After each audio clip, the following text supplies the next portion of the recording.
Can we use the F word here? Yes, you Fascist? can use the F word. F word. I think fascism is best understood as something that actually happens like to a political system Yeah, rather than something that starts off as a full-fledged political program that yeah, receives majority support. So a lot of the people along the way, I don't think, set out saying, well, we support a fascist whatsoever.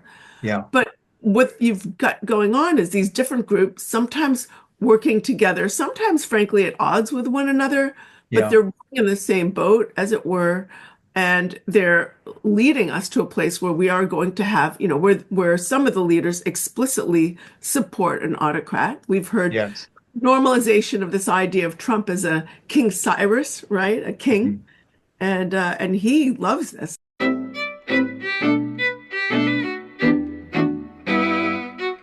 So this is In Conversation with Frank Schaeffer, and I am Frank Schaeffer, and my guest today is Katherine Stewart, and Katherine has been on with me before, and I'm going to read her bio because Katherine has done many things in her life, and I'm going to get this right here. Katherine Stewart is the author of The Power Worshippers Inside the Dangerous Rise of Religious Nationalism, the award-winning book upon which the documentary feature God and Country, produced by Rob Reiner, is based. She has covered the intersection of faith and politics for over 15 years. Her work appears in the New York Times, the New Republic, and others. Her 2012 book, The Good News Club, covered the religious right's efforts to infiltrate and undermine public education. And you can find her at Katherine Stewart. And we're going to post all those things, so I'm not going to do all that because the links will all be wherever this is. And her new book, which you can see sitting right behind her, and not behind me because I read mine on Kindle, which I ordered and read, and I have lots of notes to talk to you about. So, do you have a book to hold up there beside the one on your shelf? I do. It's sort of off in the Okay, other but anyway, room. consider Sorry. I'm holding the book up. It's the Kindle book I've read. It's in my computer. Money Lies in God, and just tell us the subtitle.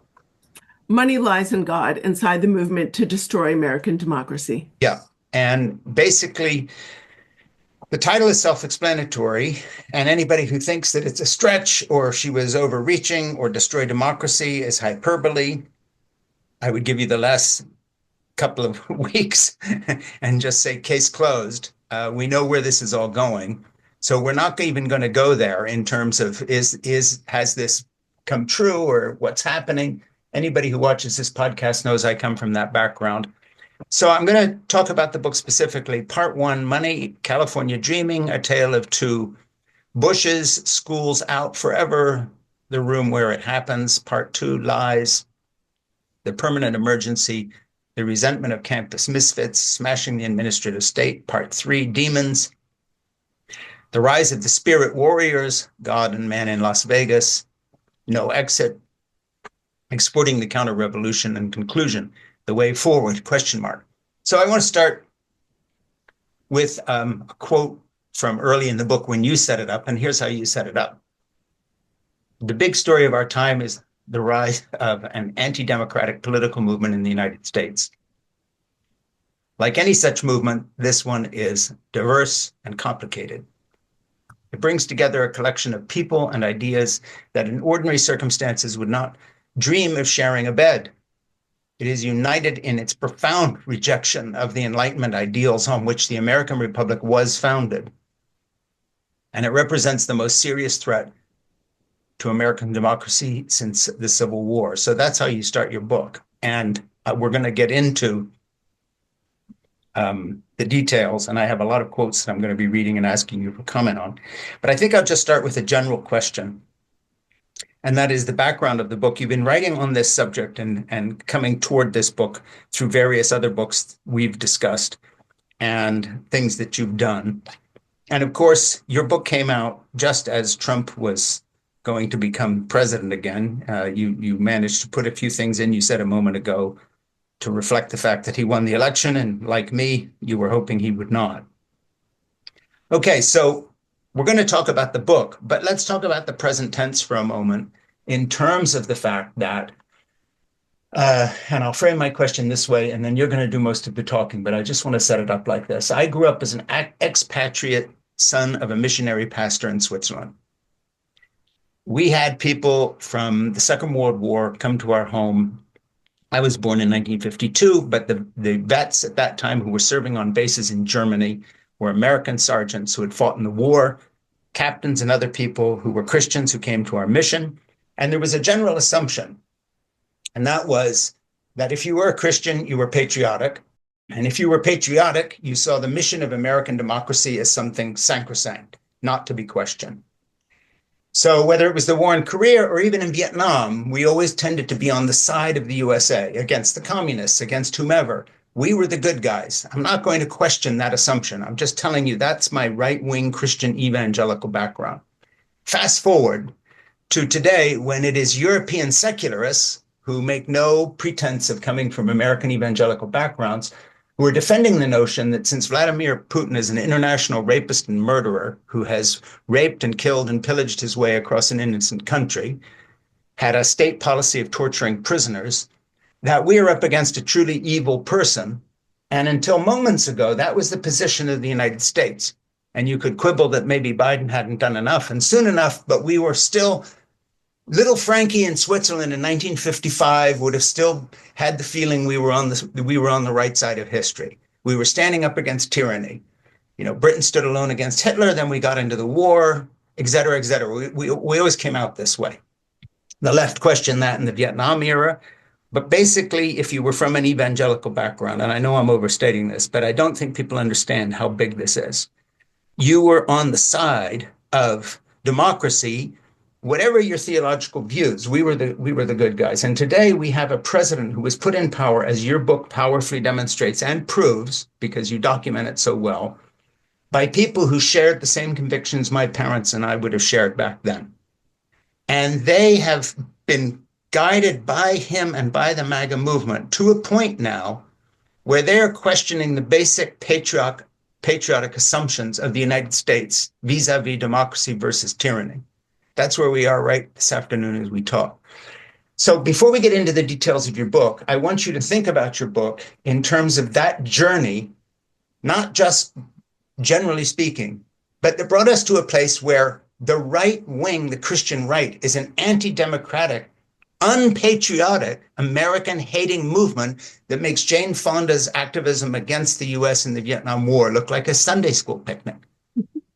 And we are trying to shake down Ukraine for its mineral rights and pretend that even the wishy-washy, amorphous, marshmallow of the United Nations wanted to do a declaration saying that Vladimir Putin started the war, and we would not even allow that. Talk about that arc before we get into the details on your book. Listen, you're right on. I mean, this is a movement that's as anti-American as it gets. They promote the idea that the United States is founded not on principles, but on a specific religion and cultural heritage.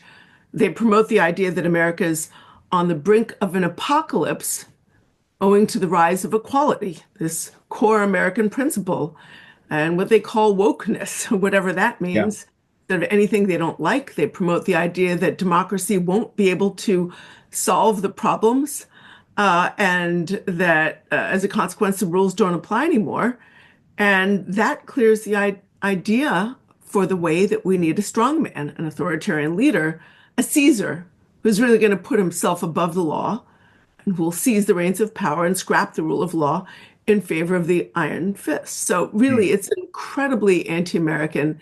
It's the idea that the sense of government as representatives of the people, respecting individual rights in a pluralistic society, the idea that this simply doesn't work. So you need to smash it up and create something new, an autocracy, really. So that's really the contours of the idea. And this is, by the way, emphatically not the idea of Thomas Jefferson or Frederick Douglass or Abraham Lincoln or so many others who actually helped create America as we know it. It's deeply anti-American. As we know, America was founded as the first major state based on not on a particular tradition, not on a specific religious or cultural heritage, but on the idea that all people are created equal. Yeah. So, this isn't a movement that actually respects the America we have there. When they talk about what they want, it's always hearkening back to some sort of fantasy version of an American past that never really existed the way they think it did. Yeah, early in your book, you sort of sum up something, and we'll be getting into passages from later in the book, but you say something very good here. The chief threat to American democracy comes from a kind of collective psychosis. The age of economic and cultural fracture has yielded a politics of unreason. I just think that's so important and also so well put. But I think it's worth taking a moment and have you just you know, unpack that a little bit. Movement leaders are, nihilistic. They deny that truth really matters. They're absolutely comfortable and with promoting lies and disinformation and propaganda. I sort of talk about that's the lies in the subtitle in the title of my book, Money, Lies, and God. Yeah, Uh, and I have several chapters which really drill into the ways in which those lies are produced and then disseminated in order to separate the rank and file from the yeah, facts, make them filled with fear, make them easier to control, tell them that, you better do whatever we say, yeah, and be okay with an autocratic leader because you're facing this, terrible fate if you don't. So it's a very nihilistic idea, but it's a kind of nihilism of, again, of the autocrat. I mean, or to be less polite, can we use the F word here? yes, you Fascist. can use the F word. F word. I think fascism is best understood as something that actually happens like to a political system Yeah, rather than something that starts off as a full-fledged political program that yeah, receives majority support. So a lot of the people along the way, I don't think, set out saying, well, we support a fascist whatsoever. yeah, But what you've got going on is these different groups, sometimes working together, sometimes frankly at odds with one another, but yeah, they're in the same boat, as it were, and they're leading us to a place where we are going to have, where some of the leaders explicitly support an autocrat. We've heard yes. normalization of this idea of Trump as a King Cyrus, right? A king. Mhm. And he loves this. I mean, didn't he Well, recently? a normalization of an idea that is not peripheral to fascism, which is revenge on your political enemies and revenge on anyone who stood against you on your climb up. And that is straight out of the Mussolini, Franco, and Hitler playbook, and happened. And the first people that were murdered were not the Jews and the handicapped and the infirmed or whoever else, but it was the enemies of the state as defined by people who had not sufficiently kowtowed. And so when you have people at the FBI and our other security agents who have been handpicked as supporters of Trump who will prosecute an agenda of revenge. And of course, you haven't mentioned Elon Musk yet, but he seems to have the same philosophy and has used Twitter to go after his people and sicked his legions of followers on people to harass them who, question anything. That is straight out of the fascist playbook from 1930s and the 20s before that. So I don't think you're exaggerating. By the way, I'm not doing this in a good order because your book is so impressive and so important that we're making Money, Lies, and God our offering in February Oh, for our book club thank um, you. because we want people to pay attention to it, and we'll continue to promote it and get you back to talk about it. So I want to get into some of the details of the book. And one of the things I wanted to say is that you write and you say, no longer casting the United States as a beacon of freedom, it exports this counter-revolutionary creed through alliances with leaders and activists who are themselves hostile to democracy. Well, again, 10 minutes ago, you might have said, well, perhaps that's an exaggeration. When you see the Europeans on their knees begging the United States to stand up against the aggressor in Ukraine, and you understand that as goes Ukraine, so will go Taiwan, and you understand that everything the United States has represented with our military power is being turned on its head.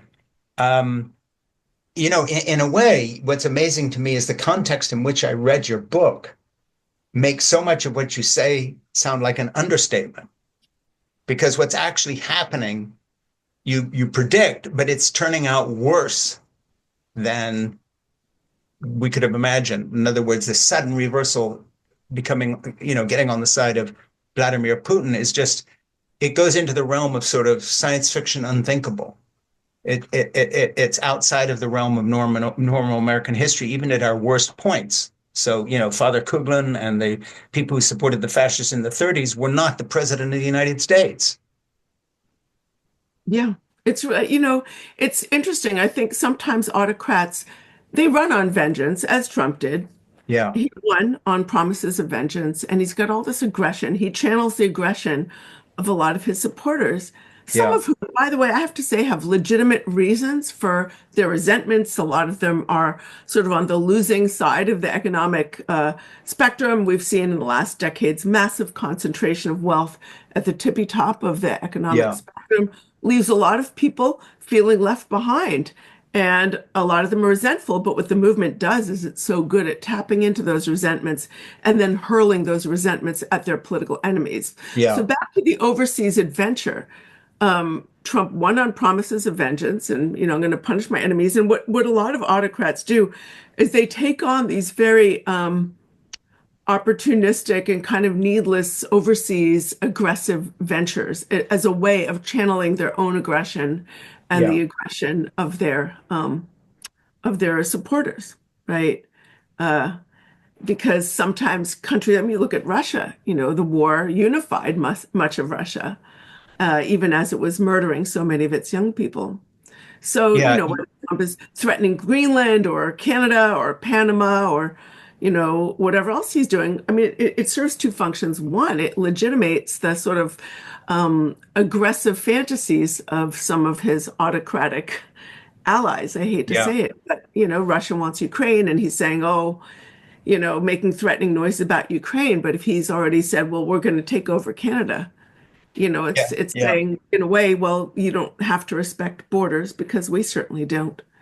And the Um, warning certainly has not been sounded in the media. You have a part comes later in your book. I think it's down on page 244 or something. While there is certainly disinformation on the left too, the right-wing ecosystem is far better at pushing manufactured untruths into mainstream discourse. Again, that bit of an understatement. The chief flaw of the moderately well-functioning media in the center is that it is in its defensive and misguided efforts to appear nonpartisan, it breathes air into the bellows of anti-democratic propaganda. And that's so well put. And of course it's so accurate because it's not just, on the other hand, stating the other point of view. I think the greatest failing of the media, as I have seen it through the rise of Trump, from the very beginning of him showing up in this environment, through his first presidency, through the 4 years of that he wasn't there, and now again, the fact that they have not found the language with which to address his abnormality. I want to just interject here. There is a lot of really fantastic reporting out there. The problem is that we have, like, an information sphere where people are, some people are having a hard time. Some of the mainstream publications are having a hard time kind of exactly not treating this as just another, episode in a kind of normal politics. But Yeah, there is fantastic reporting out there. But the problem is that most people who really need to be reading it, a yeah, lot of the people who should be reading it are instead, we know about Fox News yeah, and this propaganda, arms, but there's a whole other disinformation sphere, I should say, or yeah, propaganda sphere that makes Fox News look like MSNBC. yeah, You know, exactly. got, Telegram and these YouTube channels, and you've got these podcasters who become very popular, this Well, very or what Elon Musk is tweeting, stuff. I his know own it's really statements. sad. It's really sad. I mean, back to the Russia situation, I want to just say, like, without delving into the complexities of the history here, and I do get into them to some degree in Money, Lies, and God, this sudden sympathy for Russia isn't just about Trump and his dictator fetishes, so to speak. Like, the Yeah, American right has been converging with the Russian right for decades. yeah, And it's a marriage made in homophobic heaven. It started yeah, at the end of the Reagan years, believe it or not. And it is, well, I mean, it's yeah. deeply And we entrenched. had we actually had an author who her co-author is in hiding. She teaches in Rome University, and she wrote a whole book on this. And Ernie will text me the title because I don't have the book. I read it on Kindle again. But the thing is, she follows this, and as early as 1990, Dr. Dobson was going to Russia to try to enlist bits and pieces of the Russian Orthodox Church. And of course, Archbishop of Moscow has backed the war and is kind of the super religious patriot from the Russian point of view. What I didn't know until we interviewed this author with her book is just what you were saying in terms of the specifics of how early the approaches were by the American religious right. Back in the day, Oh, way just right. soon after I got out, trying to enlist Russia into the culture war. And it was Dr. Christina Stokel, and her book is called The Moralist International Russia and the Global Culture Wars, Orthodox Christianity and Contemporary Thought. So basically what she does is she goes through and charts how American evangelicals basically went to Russia, got them involved in their pro-life cause and all sorts of things, that weren't actually typical of the Russian And Orthodox Christian emphasis. education has been huge for them. Even homeschooling, which Russians had never Homeschool. done. Yeah, I get into that just a little bit in Money Lies in God, and even in my previous book, The Power Worshippers. Yeah, I I know. went to a World Congress of Families event, Yeah, and which I describe it in both books. And all of a sudden, I'm in this homeschool breakout session yeah, where you have two, homeschooling leaders, leaders of the homeschooling movement, yeah. not just people who happen to homeschool. People homeschool for a lot of reasons. Yes. The homeschooling movement has been sort of overtaken by a sort of Well, far and right. then you go to this conference in Verona, Italy, and you're in this nice palazzo with all these folks who are doing the same thing. And of course, it has overtaken both Italian, Russian, Hungarian Right. There's like politics. a Russian guy in the homeschooling thing, and he's clearly this guy who is sort of cultivating these two Russian American homeschooling leaders. So what we have today is a really, a deeply entrenched web of international organizations that are exchanging people, money, and ideas, and leading to a kind of united by their hostility to liberalism and the principles of equality, and trying to sort of incite or reinforce more authoritarian forms of government in their own countries. It gets to Tucker Carlson and these guys, you go full circle, and they start now importing, support for Putin becomes their thing because he is on their side on these culture war issues, which were actually brought to the attention of the Russian Orthodox Church as a means by which to prosecute their own nationalist themes. And so it's really come full circle. But it's the American religious right that planted the circle, which is a very good segue into something I want to read here. The reaction of white Southern communities in the aftermath of the Supreme Court's 1954 decision in Brown versus Board, requiring the desegregation of schools, largely followed that 19th century precedent. Determined to maintain segregation in schooling, the white supremacists in control of the South advanced voucher schemes. The idea was that white families could take a slice of public money and use it to pay tuition at private religious academies. At the same time, conservative Christians increasingly portrayed public schools as the devil's playground. Rousas J. Rushdoony, the Christian Reconstructionist theologian, who I write about in my book because I spent so much time with him, by the way, of today's religious right, argued that the goal of statist education is chaos, primitivism, and a vast integration into the void. That's all quoting Rousas Rushdoony, and claimed that public schools, quote, train women to become men. In 1979, Jerry Falwell Jr. founded the hopelessly misnamed Moral Majority, announced, I hope to see the day when there are no more public schools, churches will have taken them over, and Christians will be running them. And then the whole thing goes on, and you talk about Betsy DeVos and these guys. And again, I knew Rich DeVos, and he helped fund our pro-life movie.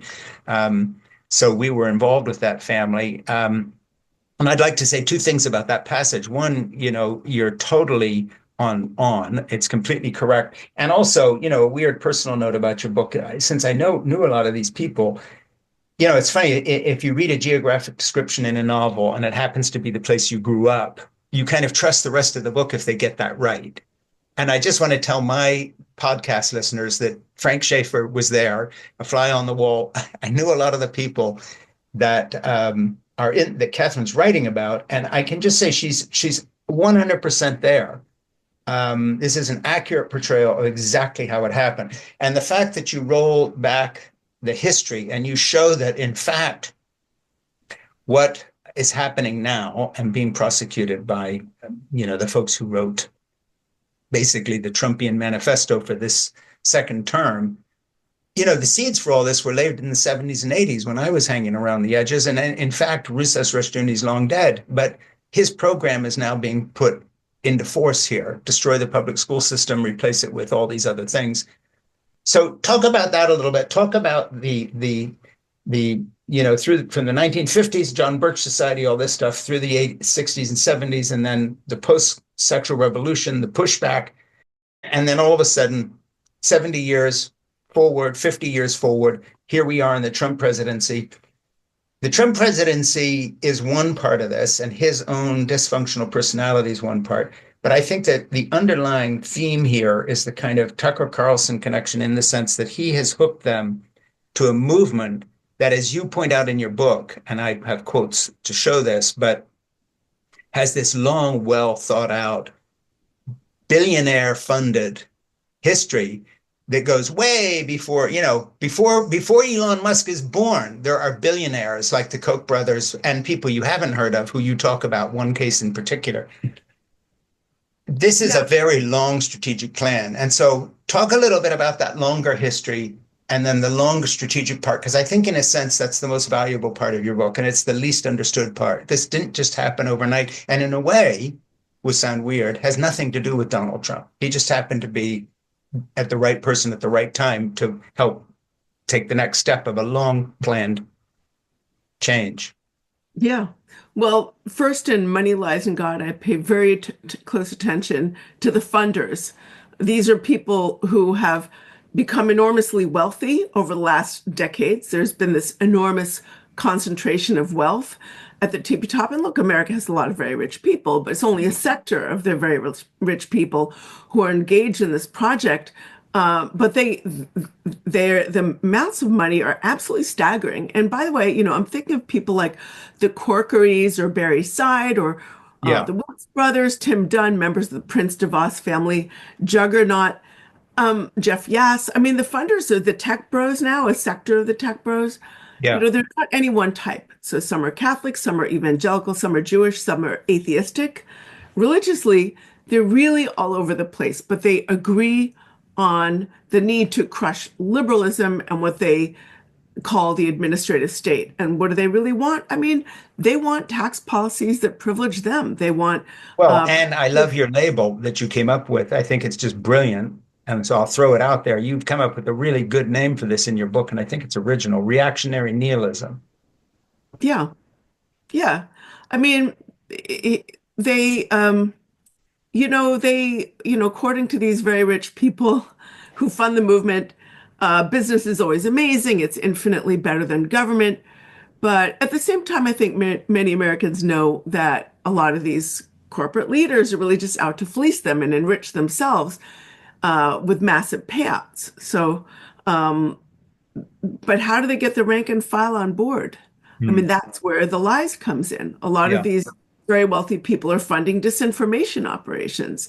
Um, and a lot of people, they don't want the public to be aware of the fact that, a public administration with ethics rules and, that's going to actually serve the people better is a better choice for them. They want to smash that so they can do what they want, enrich themselves, and replace it with a sort of privately controlled, corporate managed state.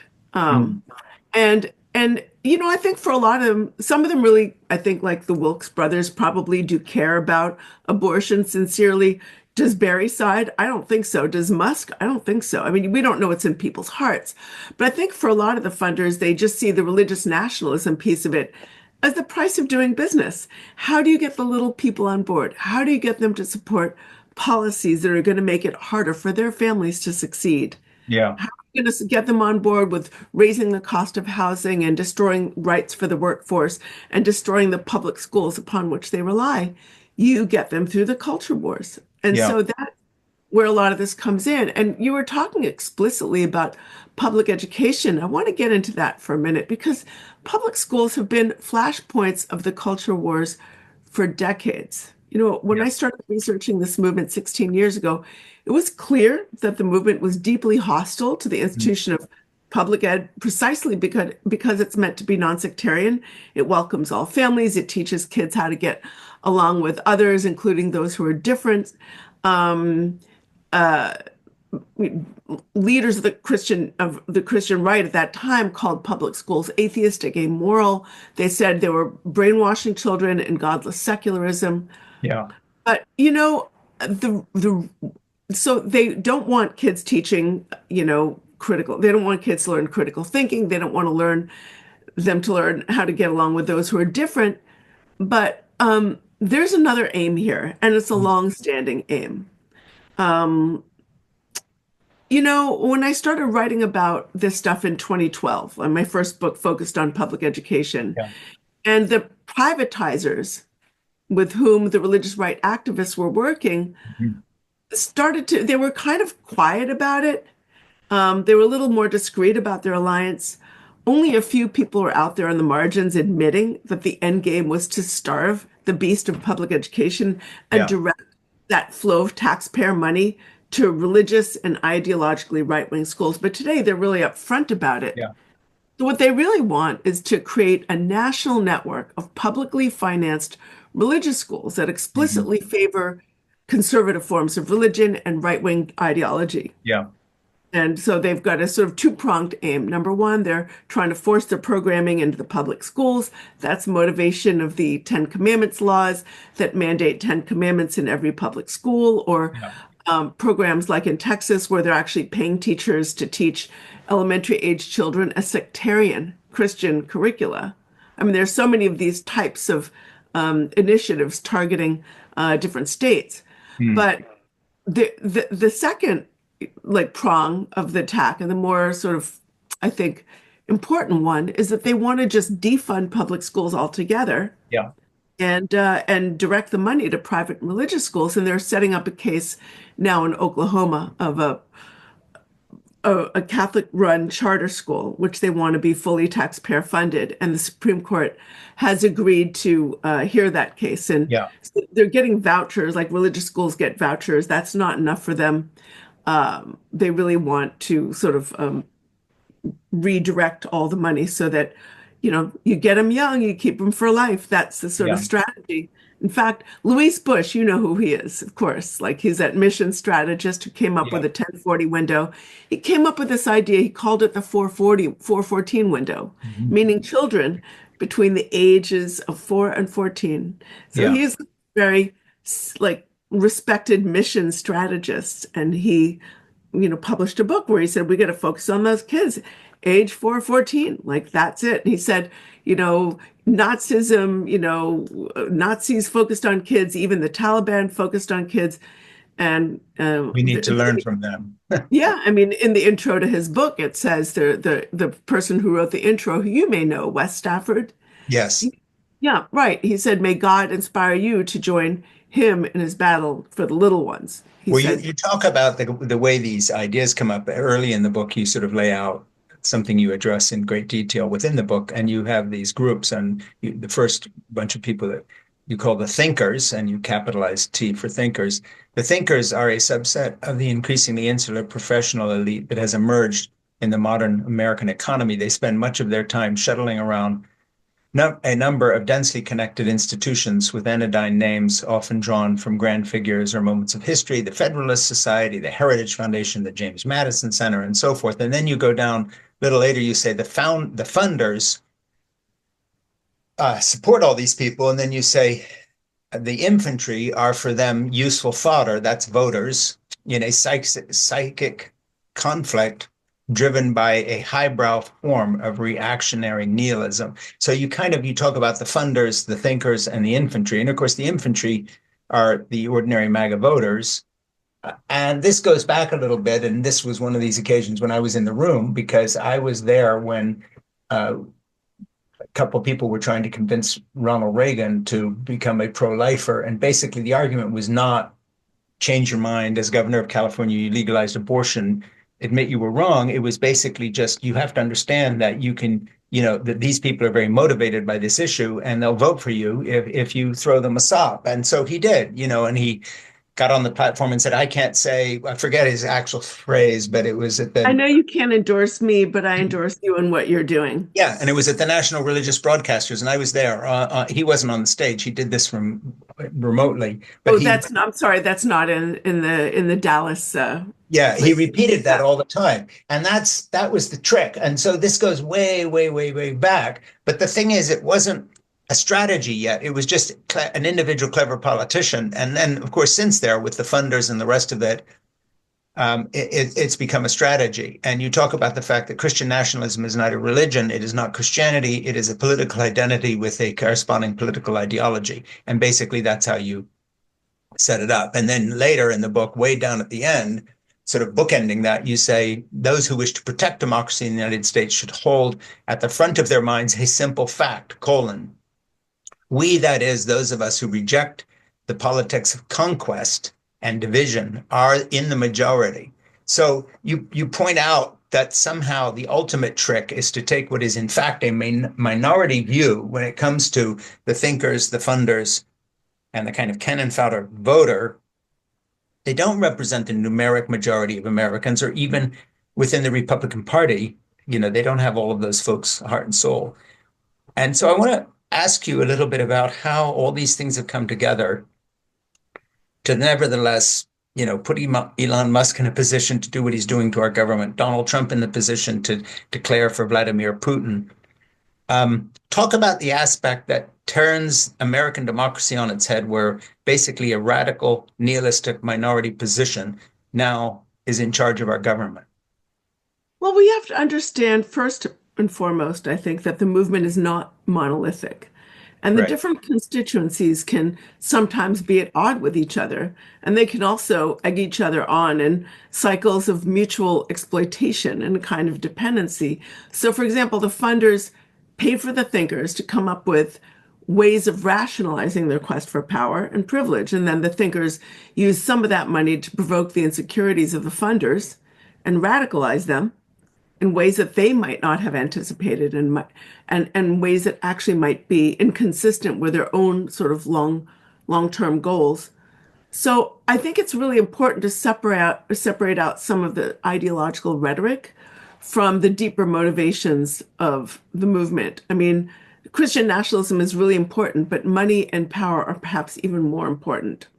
So I think it's really important to keep that in mind when we're looking at some of the damage that we're seeing right now in our politics. I mean, it shouldn't have been shocking because they've been telling us what they were going to do ahead of the election, but it's still kind of shocking to see it come out of, to see it in front of your eyes. I mean, the sort of stream of transparently lawless executive orders, the firing of federal officials, especially those who are women and people of color, or not sufficiently loyal, freezing spending the president can't freeze, to name just a few.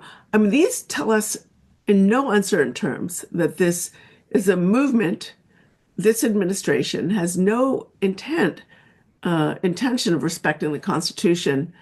I mean, look at the sort of, firings at the FBI, sidelining of individuals, and the Department of Justice. It's all about turning Mr. Trump, it's all about Mr. Trump turning, the institutions of justice and the law into like a personal vendetta machine. I mean, it's really horrifying. He just wants to be able to operate with immunity.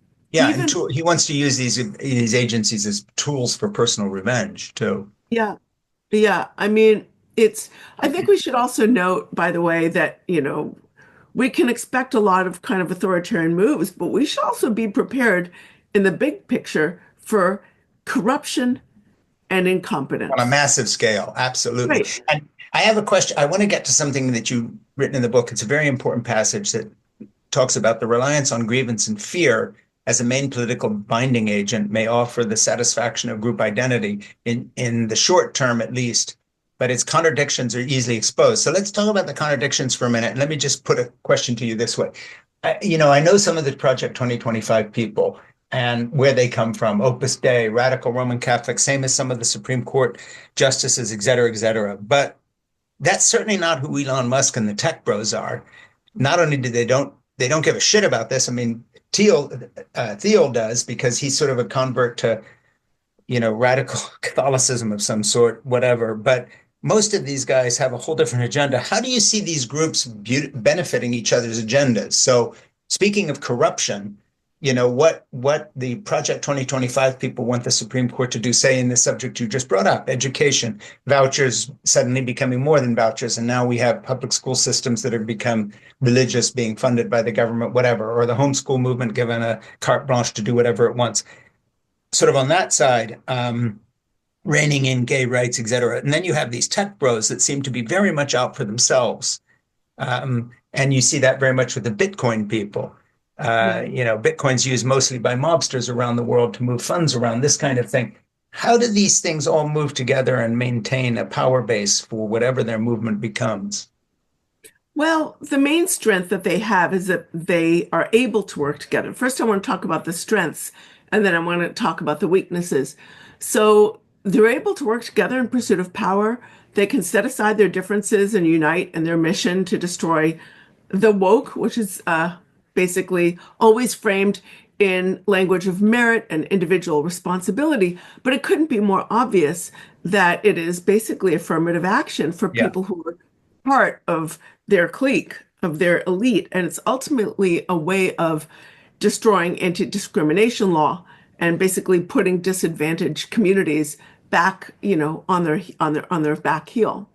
So well, not just that. I think it's an anti-feminist pushback that really absolutely. doesn't want women in the workplace at all. When you Oh, we look at, could we could talk about that. There's a lot of talk about depriving women of the right to vote in different ways through the SAVE Act, where married women who have a different name than the name on their birth certificate because they've yeah, adopted their husband's last names, will it would be difficult for them to vote unless a marriage certificate won't be enough to prove that you've yeah, had a name change. And other means. There are some people who are talking about have head of household voting. But before we get distracted by that, I want to talk about the disconnects. hmm, I think the biggest disconnect is between, first, here's the thing, the tech bros, do they care about the culture wars? No. But I think for a lot of them, they see the religious stuff, to be honest, as the price of doing business. They're like, well, we got to get the little people on board. So we'll put up with the religious yeah, nationalism, all that, and these sanctimonious guys, because eventually we'll get the economic policies we want, we'll get protective contracts for our monopolistic businesses, etc.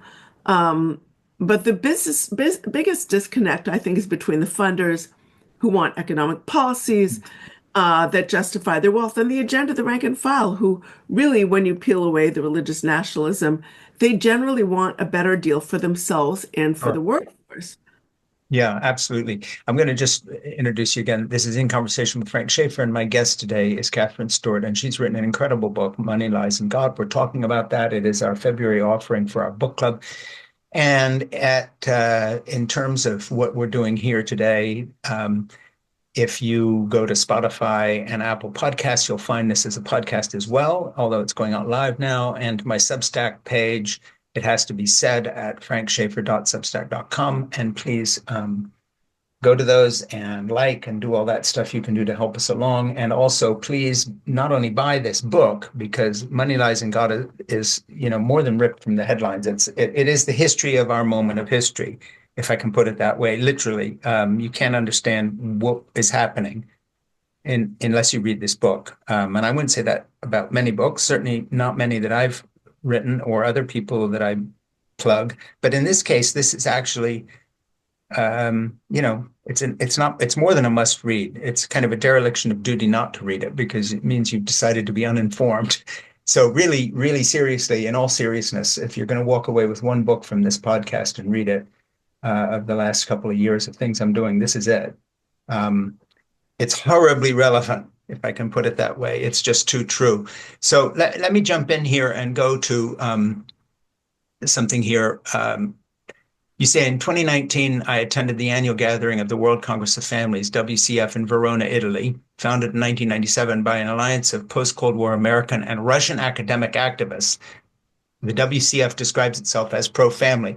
Let's go back to that because we talked a little earlier about this thing. I just think the weirdness of this is massive. It's as if somehow, and then I'll jump out and let you talk about it, but it is as if somehow you went back and you found that it had been evangelical fundamentalists in the 1920s who met with the early fascists in Europe and got them speaking our language so that in the 40s they could double back and make sure America didn't enter the war or some goddamn thing. I don't know how to put this. It's just too strange to think of Dr. Dobson, who, by the way, his theology as an evangelical would look at the Russian Orthodox the way the evangelicals looked at Roman Catholics. They are lost and going to hell because their theology is incorrect. So there's so many ironies here. It's hard to know where to start. But you're in Verona, Italy. Talk about that conference and then talk about everything that represents as it happened last week again at CPAC, where now all these Europeans and people are coming here and they all are consolidated around support for Vladimir Putin, Donald Trump, and it's like Alice in Wonderland. I mean, what happened? Well, yeah, the technology transfer is kind of going in both directions. There are reactionary movements abroad that are sort of influencing America and vice versa. Yeah, It's not just at the World Congress of Families, but National Conservatism, NatCon gatherings, and a lot of the other gatherings that I've attended, there are representatives of other countries. And of course, there are nuances specific to different countries. But it points to something about, I think, a more general observation about religious nationalism, broadly speaking. So I titled this, I gave my last book the subtitle, Inside the Dangerous Rise of Religious Nationalism, precisely because I wanted to make clear its similarities in other contexts around the world. mm, So when you have a leader like Putin in Russia or Orban in Hungary, or let's look at Erdogan in Turkey, or let's look at leaders in Iran, when these leaders want to consolidate more authoritarian forms of political power, yeah, they will bind themselves very tightly to ultra-conservative religious figures in their own countries. Right, the mm, holy men. They surround themselves with the holy men. They get the holy man on the right, the holy man on their left, and they say, you can't touch me because I have got these guys on my side. They're right, bubble wrapping themselves in sanctimony in order to guard against any investigation of their own crimes, their theft of public resources, yeah, the way they're handing off parts of the public treasury to their cronies, the abuses they're perpetrating against their own people. And you could sort of describe these countries as theocracies in a certain fake sense, yeah, in that it's an official religion with a very particular interpretation, and their laws, depending on where in the world it is, may or may not be based on their holy texts. But they're more accurately described, I think, as cronyistic kleptocracies, yeah. theocratic features, absolute suppression of free speech and political opposition. Yeah. And you talk about going to the NatCon conference in London and hearing their sort of strategy for Brexit back in the day. And of course, it all comes back to this sort of nationalism supported by voters, but again, completely manipulated by what you call the thinkers, who are these kind of strategically positioned, well-funded people who are transatlantic globalists. I mean, it's so funny that they come out against They're globalism. more global than globalism itself. Yeah, exactly right. And you go into some detail on this, and you talk about the fact that, this ideology was not born in our countries, but has taken root here and in America. It has captured our elites and our institutions. And I am sorry to say we are partly to blame because so far, at any rate, we have failed to stop it. You're quoting somebody else at that point. Anton tells the audience, um, may consume the West and even potentially the whole entire developed world. So you have been, it is wokeism. Is it the media? Is it the administrative state? Is it the university NGO international body complex? Brief but pregnant cause, you're describing the meeting. I would say it is all of the above, broadly understood under the rubric of the regime. So again, this is at an international conference and you're taking notes. It is so, I mean, that could be lifted from a speech that Modi gave in India in another context. That could be, in some other way. And certainly the Saudis are on board. Let me ask you a question about the role of religion itself, because one thing that the hard right in Israel, the Saudi regime, Modi in India, Trump, and all these guys are either using religion or being used by it But it seems to me that the difference between the Taliban and the Saudi regime and the mullahs in Iran and some of the settler movements in Israel, these evangelicals, Rushduni explicitly, you could take anything he said about so many subjects, including slavery and race, by the way, and it could have been put in the mouth of a 18th century mullah somewhere, you know, near Khartoum, justifying Islam and slavery. What is it about religion right now? I grew up in the 60s and 70s, and secularism was going to take over everything. We were going to lose. And now we, quote unquote, speaking for my family back then, have won. So the whole discussion is ripped from the theological traditions of all these religions that seem to have more and more in common in terms of intolerance. And it's phenomenal to me because I've been alive long enough to see this change. And it's not one that I predicted or anybody else that I know predicted. I mean, in the near time, I've been saying bad things would be happening for the last 30 years, but that's specific to evangelicalism. But who would have seen a worldwide emergence of what you just described? Power hungry, corrupt, horrible leaders flanked by religious leaders giving them their mantle of authority and godliness, Vladimir Putin and the Bishop of Moscow, Donald Trump and Paula White, Modi and the holy men of India, prosecuting the war against Islam, the leaders of an Islamic state like Iran, jailing little girls who took their headscarves off and raping them in prison. It doesn't end. So just talk about that. Talk about what's going on in the kind of this global context.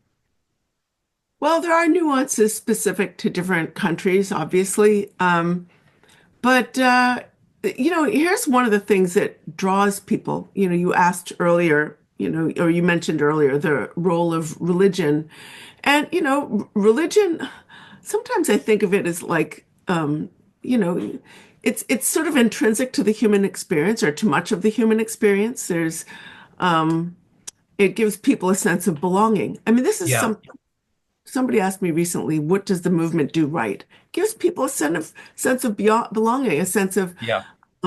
of community. It gives just not religion itself, because religion is, a way of engaging with, eternal questions for a lot of people, but the movement itself, when you go to these spaces, as I do, you get the sense that you're part of something bigger than yourself. Yeah. You're part of people with a common purpose. I think in an age of, very fast, rapid, breakneck technological change, a lot of people feel like they're left behind, and Yeah. we sort of have an epidemic of loneliness.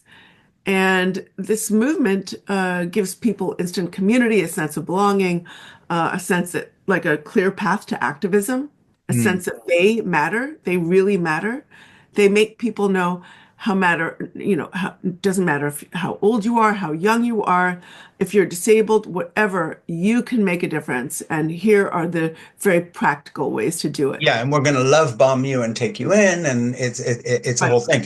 Speaking of which, you have one specific example of something that, as you say in your book quite correctly, the general public doesn't know this name very well, but you talk in some detail about John MacArthur and how he's planted churches in London, and you talk about the irony of planting churches in London and in England, where less than 1% of the population still goes to church.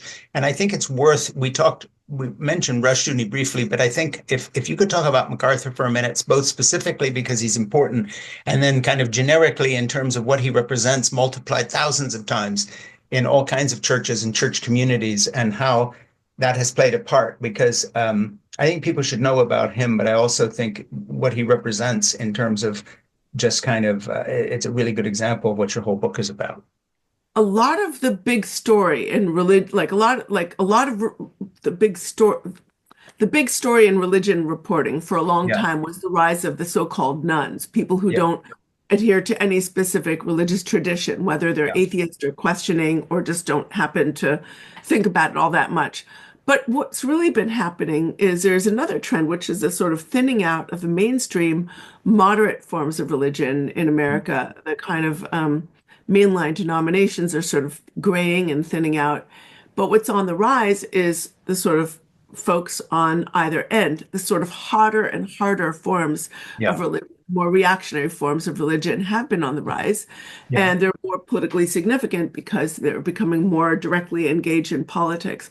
And John MacArthur is an example of a Yeah. deeply political pastor. I remember when the pandemic first came out, he said there is no pandemic. He was very anti-shutdown and sort of spoke out about that in pretty kind of aggressive ways. He also Anti-vaccine. endorses, yeah, probably very anti-vax, but definitely, I'm not sure if he was anti-vax or not, to be honest, because I haven't refamiliarized myself Yeah. with in a little while, and there are a lot of individuals in the book that I wouldn't want to go there. But Sure. one thing I do remember that he has done is talk about how women have to submit, not just at home and in church. But he had this idea that women working outside the home is really terrible because she takes, I'm paraphrasing here, he said something along the lines of she takes herself out from under the authority of her husband and puts herself under the authority of another man. Yeah. Well, you have that quote in the book. Okay, just to Yeah. wrap this up, first, let me tell you, thank you so much. But once again, everybody, Money Lies in God is our February book club offering, and you must get it, not necessarily from us, but really, if you're going to read anything this year and try to understand what the hell happened, this is it. Last question to go out on, and if you only can do 10 seconds, fine. What is the role of the media in an age of disinformation overload?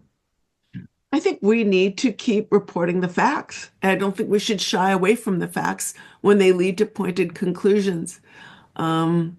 We're not in normal times. We're seeing, the violation of all kinds of laws and constitutional principles, and we need to be really honest about that and keep hammering home the message. We need to show these people for who they really are. Yeah. Well, the thing that I'm taking, And as things become more difficult for Americans, as they pay higher prices because of needless trade wars, as government functions start to become wonky and fail because they've been slashed to such a degree, when Americans lose out on when they lose their jobs, when they lose out on services they deserve or need, we need to be able to, say to them, these are the people who did that to you. hmm, And here are the people fighting for you. We need to yeah, point out the graft, the sort of, self-enrichment that's happening at the very top of the economic food chain among Trump's supporters. We need to look at how there's Mr. Musk demanding taxpayer privileges and privileged contracts and getting, on his way to becoming a trillionaire, while the ordinary family has a really hard time just making it work. We need to keep pointing to those inconsistencies and help people understand what we're facing. well, Catherine, you've written a great book, and Money Lies in God is really, really important. So I literally thank you as an American patriot, if I can put it that way, the father of a Marine who fought in Afghanistan back at the beginning of that war. I thank you because you've written a book that represents me. You Thank you. represent the best of what this country's about. And I'm a patriot and I'm on the left. Go figure. But I love America, and I think you've done your bit to help us here and given us some real information. I just cannot thank you enough. Thank you so much. Really, I'm so grateful to you for having me on the program, and thank you so much for tapping that book as your read. Yeah. Well, great work. Stay safe. Keep in touch, and please get back to us with anything you want to ever talk about because we love talking with you, but also just you bring a really important message. Thank you so much. And a beautifully written book. I should have said that too, but I'm so Thank you. into the content. It's well written, it's readable. Okay, talk to you. Bye. Bye.